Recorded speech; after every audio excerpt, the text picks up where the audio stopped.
Good afternoon and welcome. Like I said, Yeah. this is a forum essentially for people who are looking at making investments in India, and both for NRIs as well as people who are of Indian origin settled in the overseas market. So this is an exclusive presentation just to give you a bird's eye view. I know many of you are connected in multiple ways, know what's happening in the country, but I'm going to more cover the economic side of things and what we see as an opportunity or what we see as the future and why we think uh, NRIs need to have their a small pie in this apple as well. So that's what is my thing.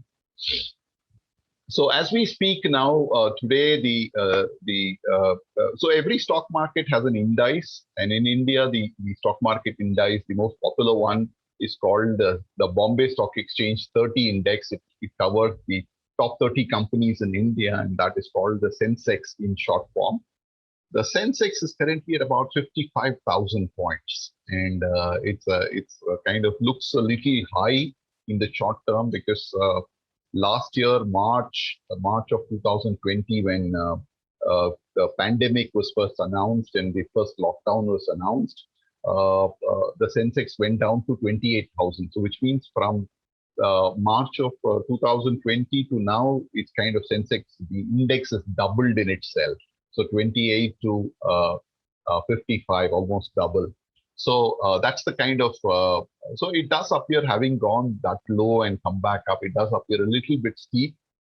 But our view continues to be that we continue to believe that Indian market has a really, really big ride ahead, not behind. Behind is, we've had a reasonably good journey.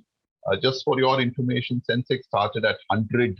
The value of the index was at 100 in 1979-80. That's when it started.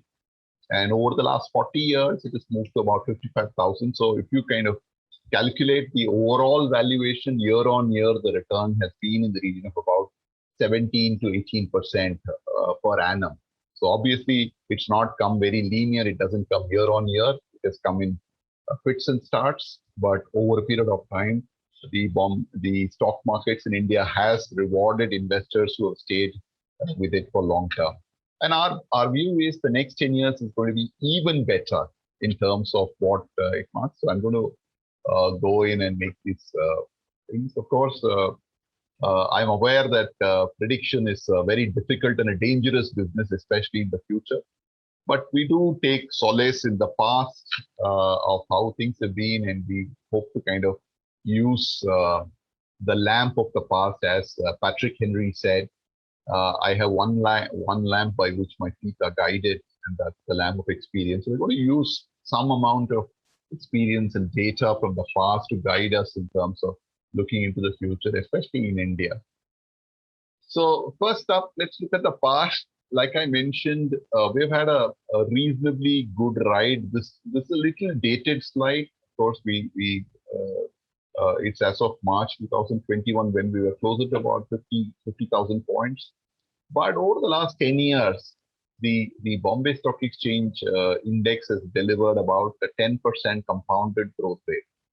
Now, this 10% compounded growth rate in itself has no meaning unless you look at it from a context of how the 10 years has been. In 10 years, India has done quite a bit of change. The changes that we have achieved are, of course, we did a massive demonetization exercise, which kind of really took us down and brought us back in some form. We also had a huge GST implementation. A country of our size implementing GST is just phenomenal. So we now have a new taxation structure called GST. Of course, many of the other countries have already implemented it, but for India, it was a massive exercise, done and dusted now. Of course, we had some crisis in the form of, the big financial giant IL&FS kind of went down under, and then COVID came in the March. Like I said, this arrow that shows downward curve in March of 2020 relates to the COVID related drop. So we've had a lot of events which are both positive and negative, more negative in the last 10 years. But despite that, we've had a 10% compounded growth rate of the market. Uh, like I mentioned, over the last 40 years, the growth has been even better. It's been more in the region of about 16, 17%. And where is India in the scheme of global things? Of course, we're better than the world. World is at 2% compounded growth rate over the last 10 years. India is slightly better. Our compounded growth rate is about 4% in terms of GDP growth. But really, the big daddy has been China over the last 10 years. It's kind of grown at about 10%.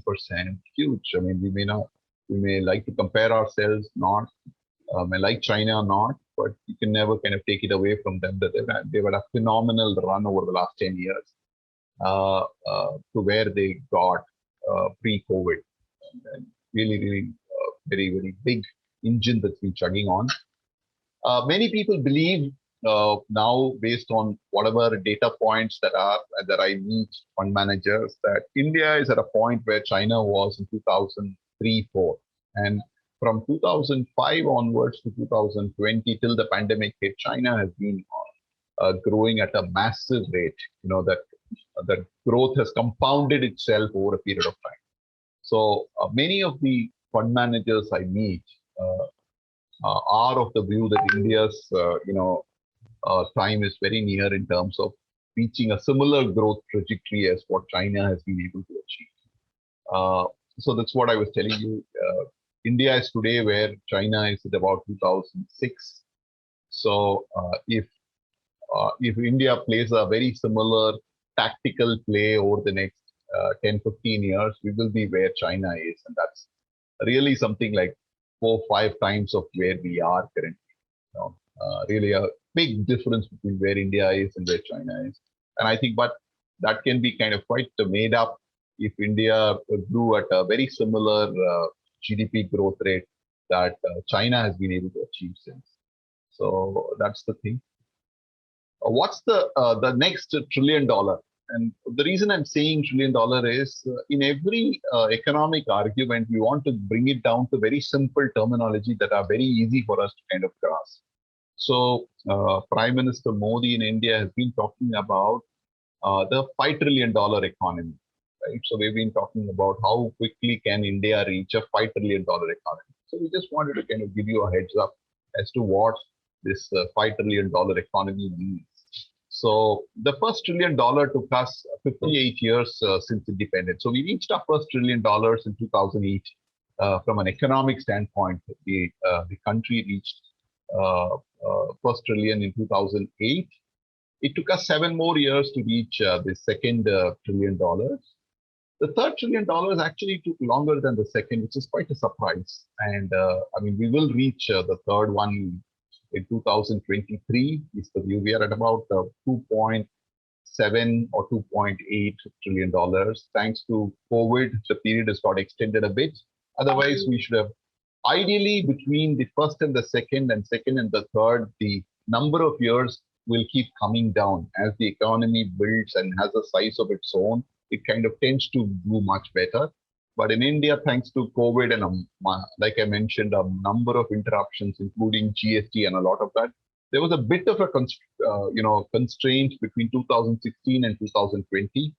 But all of that is done and dusted and it's behind us. So our view is that the next 5-10 years is going to be a brilliant period where India kind of takes off on its economic promise, what it's kind of been holding out to the world and itself.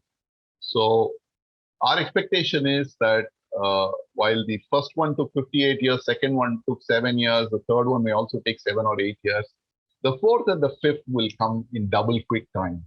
We should be a $5 trillion economy much earlier than 2029 as per this prediction. So I do believe that we have a very, very strong and a robust growing economic market.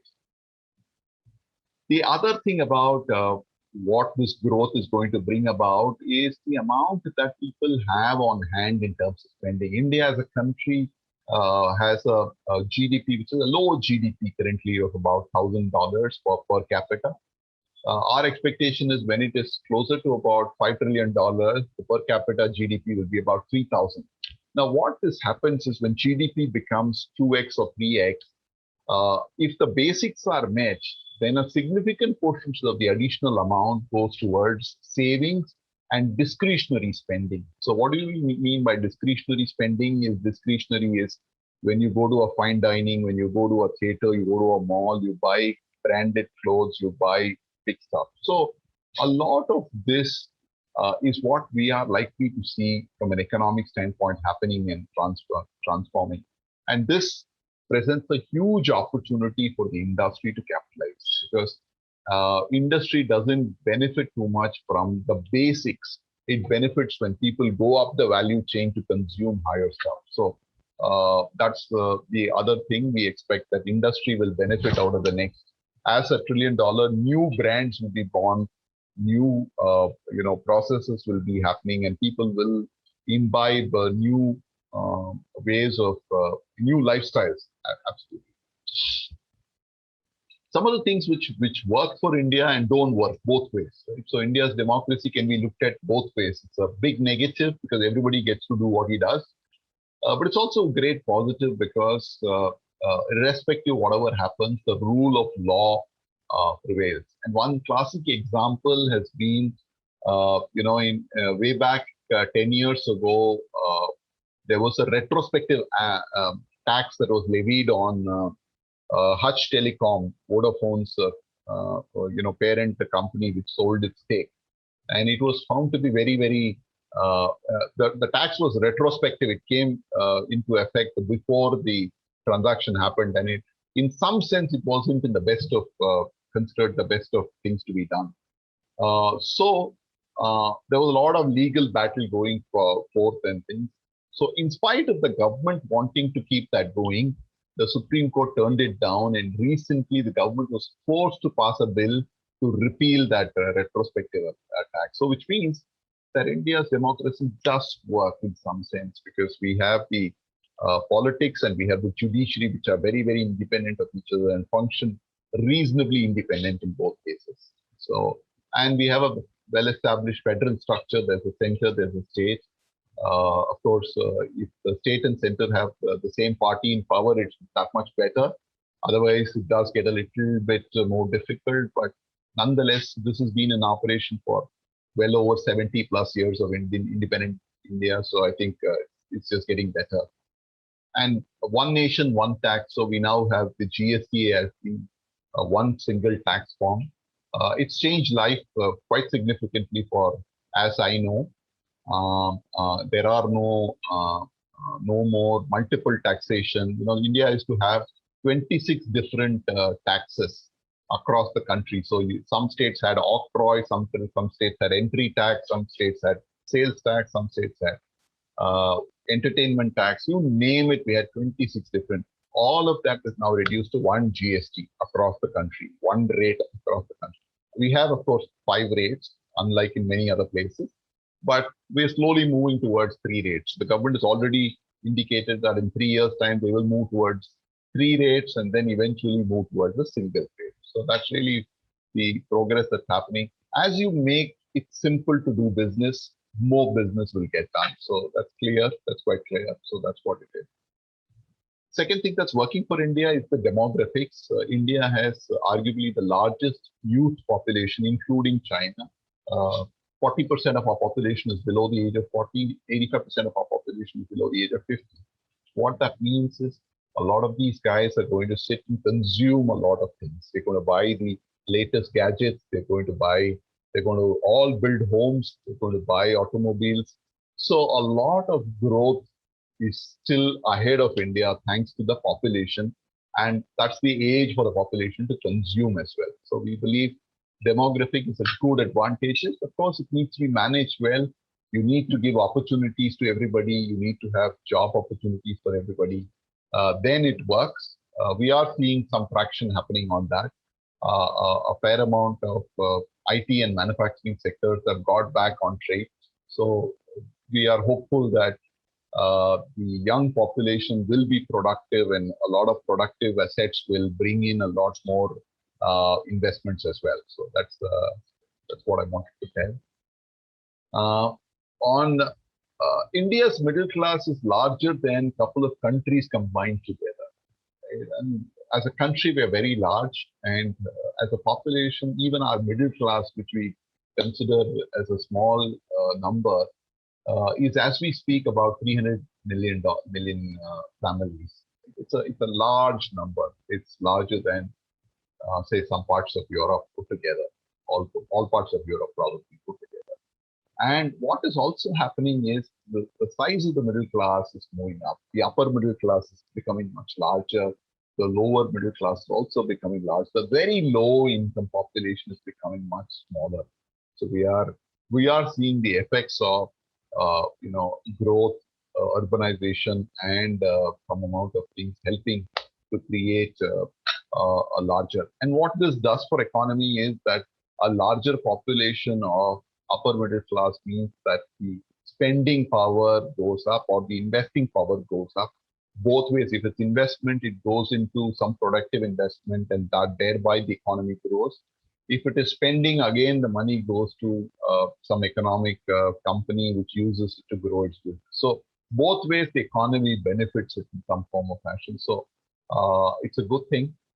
Of course, needless to say, we arguably have the largest, after China, the largest telecom penetration in the world, and at arguably the lowest cost as well. So, and the software has been kind of doing remarkably well. Our software companies are global now.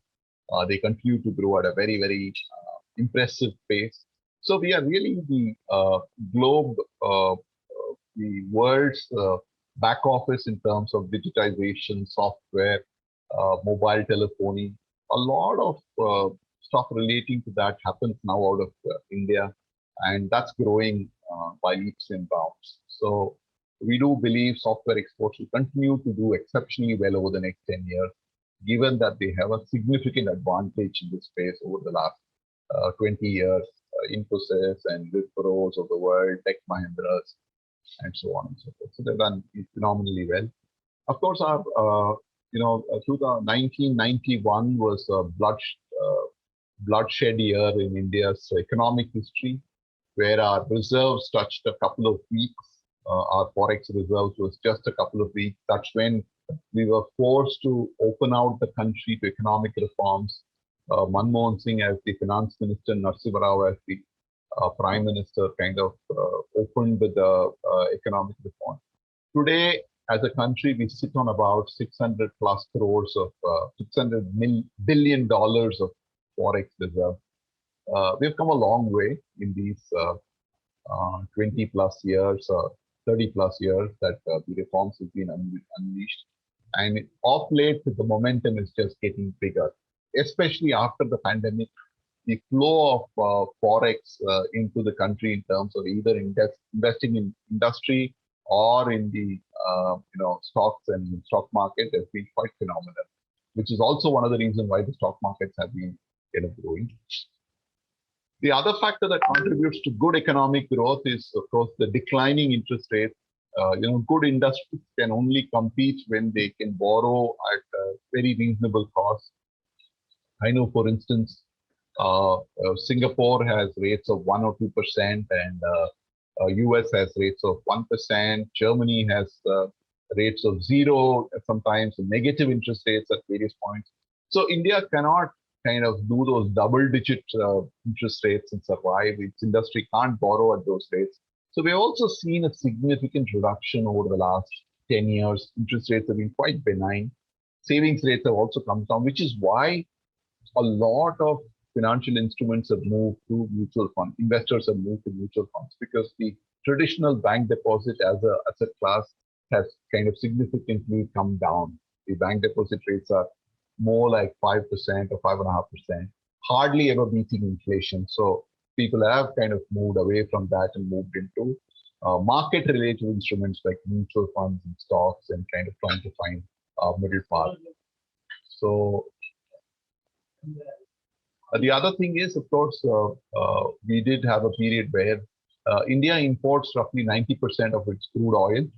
And that has been a cause of big concern for us for the long time, because a significant portion of our forex reserves goes away in funding these purchases of crude, especially from the Middle East.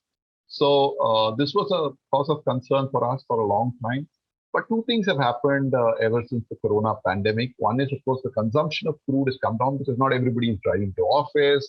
There's been a lot of shutdown. So the crude price itself hit an all-time low before it's come up now. It's come up a bit, quite a bit. But the second thing is that the amount of uh, e-vehicle focus that we are seeing in India, our belief is that over the next 10 years, the demand for crude will actually be significantly lower to where we are today. So that also lends itself to the fact that in the long term, we believe crude may not be a significant disadvantage for India. It may actually be, we will be able to quite easily overcome the crude disadvantage because number of industries and entities are moving to more clean energy, more safer energy. So our dependence on crude is coming down quite significantly. Not that this can happen in weeks or months, but I think over the next 5, 10 years, we'll see significant changes. So we are also looking at, government has finally understood that there is no government has no business to be in business. So as an example, we are seeing a lot of disinvestment that government is doing. Earlier, the philosophy was government needed to be in business. And so government was running LIC, government was running a lot of public sector undertakings, and a lot of them were making losses. And those losses needed to be funded again by taxpayer money. Now we realize that is quite not the way to go about. So aggressively disinvestments are happening across. So we believe that this is also very positive for industry. Private sector runs, government manages and governs the country. So I think there's a tremendous opportunity to be used in terms of these as well. So like I mentioned, COVID was a blip, but what we see now is that COVID is a known beast. Largely, we are bouncing back. We know that there could be a third wave, but the third wave may not be extremely, intense, given that at least 70% of Indians have either got COVID or have been immunized in some form or fashion. At least in the urban centers, that's the story. So we do believe vaccination is going on at a reasonable clip. Of course, it can be better. Obviously, there is some vaccine hesitancy like what was expected. But we continue to believe and hope that things will just keep getting better. So we are seeing businesses recover faster, especially the larger businesses are recovering much faster. The FMCG companies, the entertainment companies, the OTT, the ones who provide content to people, IT, all of them have shown very, very robust growth. Of course, there are some industries like transport, the airline industry or the holiday industry or the hotel industry. All of them continue to reel under some kind of a monetary pressure because they're not fully out of food sketch. But it's a matter of time. Our belief is that they will also kind of bounce back. So, in a nutshell, the worst of COVID is behind us. The best days are ahead. So I think we should expect better times ahead. Like I said, for Sensex, which is the Bombay Stock Exchange Index, which is now at about 55,000 points to reach 2 lakh points in the next 10 years, what is needed is a compounded annual growth rate of about 15%. So if the markets were to grow at about 15%, we'll quite easily reach that number. And our view is that a lot of what actions we are seeing, what we have seen in the immediate last 5 years, will automatically lead to a much higher growth rate on the economy. And therefore, we believe that significantly these figures are reachable. The other thing is also that unlike traditional industries, the newer companies are all digital in nature and the profitabilities are great. The valuations are much, much richer for these companies. So our belief is that this 2 lakh crores of the Sensex will happen quite easily. How does it happen? Like I said, 15% is the rate. 15% is achieved by about 7-8% on the real rate and 4-5% of inflation, which we have always been having. So that will lead us to a nominal GDP growth of about 12 to 13%. Corporate profits will slightly be higher as a case of about 15%.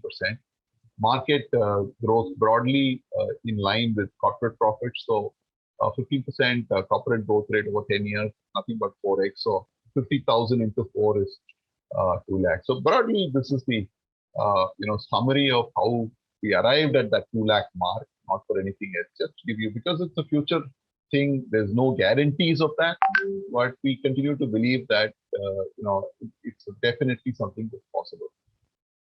Couple of changes happening. There's a lot of value migration happening. People are moving from one business model to another. So a lot of IT enabled businesses, be it the Ola, Uber, to the Flipkart or the Dunzo kind of businesses, are finding lots of takers. So telecom is a big beneficiary of that. IT is a big beneficiary of that. Banks, both public and private sector, have done very well. And business is moving from the unorganized to the organized, as is visible from any of the GST markets that we see. So massive migration always creates great opportunity. So we are also seeing that. Like I said, IT is of course the competitive advantage for India. And of course, banks are also doing exceptionally well with the number of people who are getting in. Private sector insurance is growing rapidly. We are finding a lot of people migrating from the traditional monopolistic public insurers to the private sector insurance, because there's a lot more customized offerings to them. So there are sectors that can be of two types. One is lost demand and postponed demand. The lost demand are typically those which are time bound. So as an example, during COVID, if I couldn't go out to a fine dining restaurant, that remains a lost demand for that industry. I cannot go tomorrow and make up for that lost demand. So those are industries where the demand is lost forever because it is time bound. Postponed demand are demand which involve something like buying an automobile.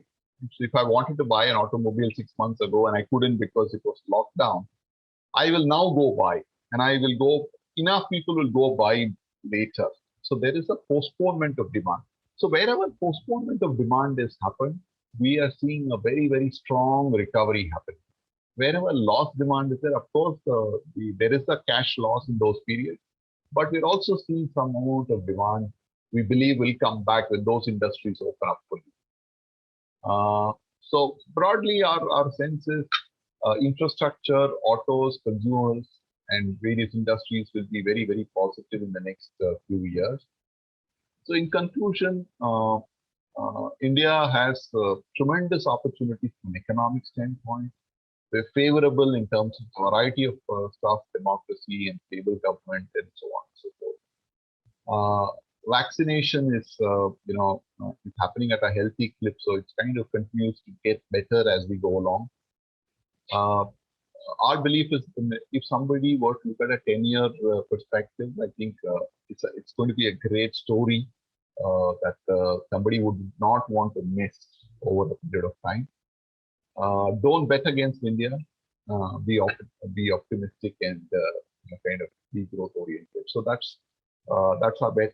The reason we thought we will kind of share the economic story is our belief is that at the end of the day, market returns are nothing but based on the economics of how things are planned out. So understanding the economic side of things is exceptionally important if one wants to kind of experience what one is going to see in terms of returns. And India presents a unique opportunity in the next 10 years.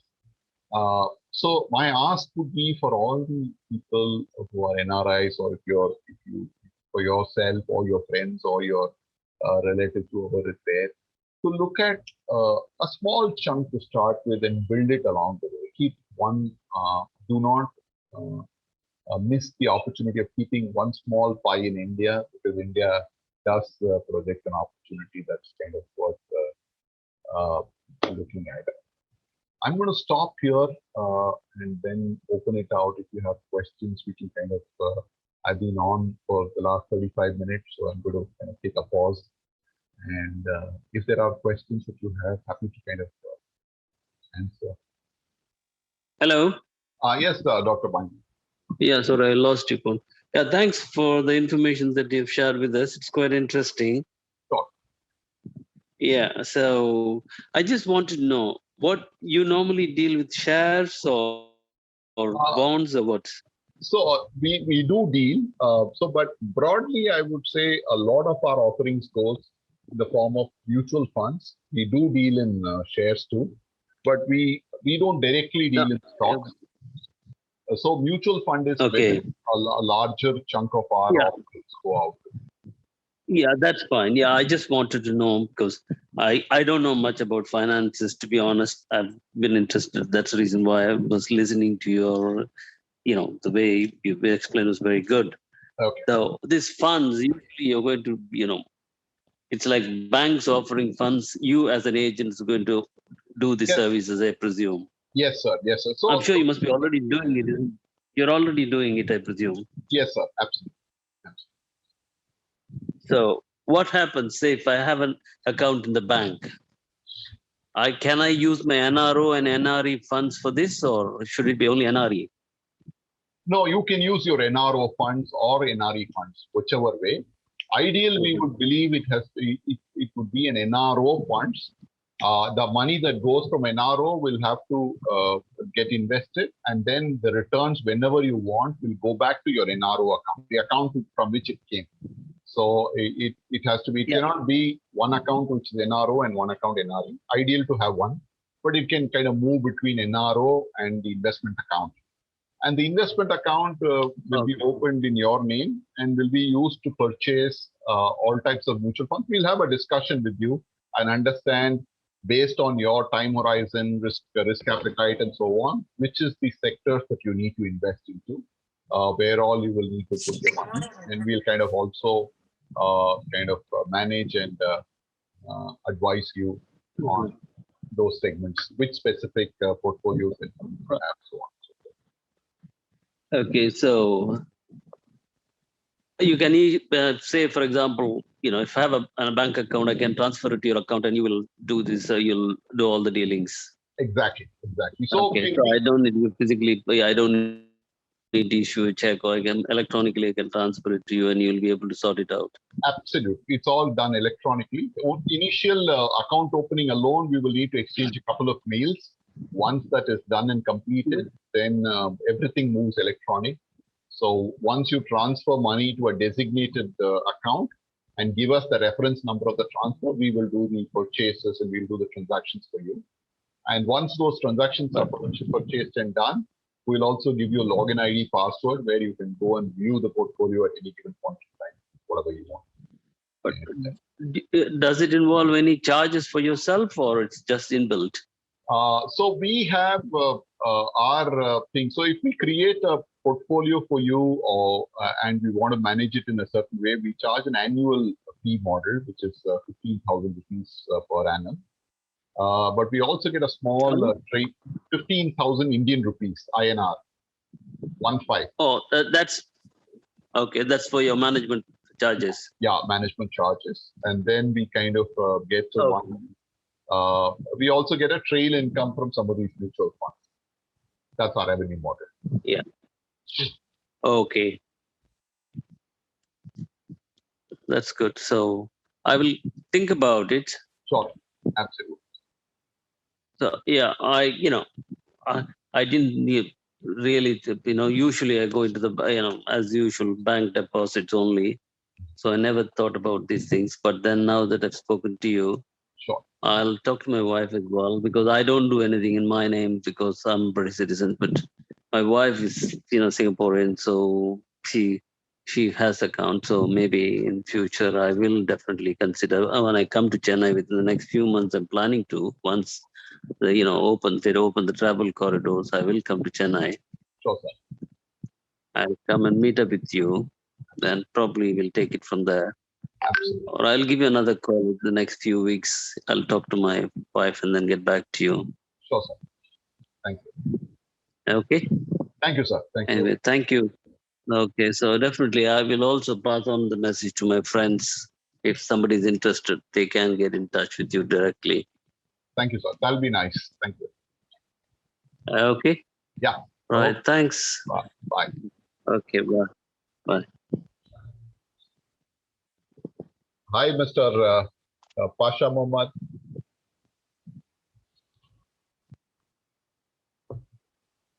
Bye. Hi, good afternoon. Good afternoon, sir. How are you? Yeah, fine, thank you. Yeah, Great. Yeah, it's great to see you. yeah, absolutely. Same. So how are things? I mean, how is your experience in these maybe year and a half now, 2 years? Yeah, nearly is 2 years. It's going on. It's great. Yeah, it's clear because as you said, we have one. I mean, you provided the username and password, and we can see the assets, how it is going on. Yeah. Not only to your through your website, and even from the mutual funds website, that is from the NSE. There also we can find the transactions, how it is going on. Yeah. It's absolutely the most important, and it's a good thing that I observe is it's a completely transparent. So there is not even a single point of confusion. So it's there will be a great clarity how the things are going on. Yeah. And the response from your team is also great. I mean, whenever I have any query, they will respond immediately, and I can see how the funds are moving on. That's the great. Yeah. Thank you, sir. Thank you so much. Nice of you to come by. So we just to kind of reiterate, we believe that the next 10 years are great times for the Indian markets. Quite precise, quite frankly, 2010 to 2020, India hasn't grown as much as we would have loved it to grow, primarily because, like I mentioned in the slide presentation a little while ago, we had a lot of interruptions. We had demonetization, we had GST, we had a lot of those interruptions that came. In spite of all that, we seem to have grown reasonably well at a 10-11% growth in the last 10 years. But the real effect of all those changes, we are likely to see in the next 10 years ahead. So that presents a good opportunity. We just want to make sure that sometimes as non-residents, we get too caught up with our, wherever we are and somewhere things. So our endeavor is at least once a month to do these kind of events where we connect up with NRIs and communicate this message to all those people, so that if there is if they are interested, and some of them do have investments in India which are not really tended to well, so they want some help. So we thought we would kind of play a role. Yes, absolutely. Yeah, it's a great initiative that at least we can communicate. Even we are communicating through the emails. I mean, the transactions and everything. But apart from that, this type of communication will give us the latest update in the market, and we can discuss about that how the things are going on to our present assets. Yeah. Thank you so much, sir. Thank you. Thank you. Thank you. Is there anything else that we have questions for? We have we're almost 45 minutes into the meeting, so if there is no more,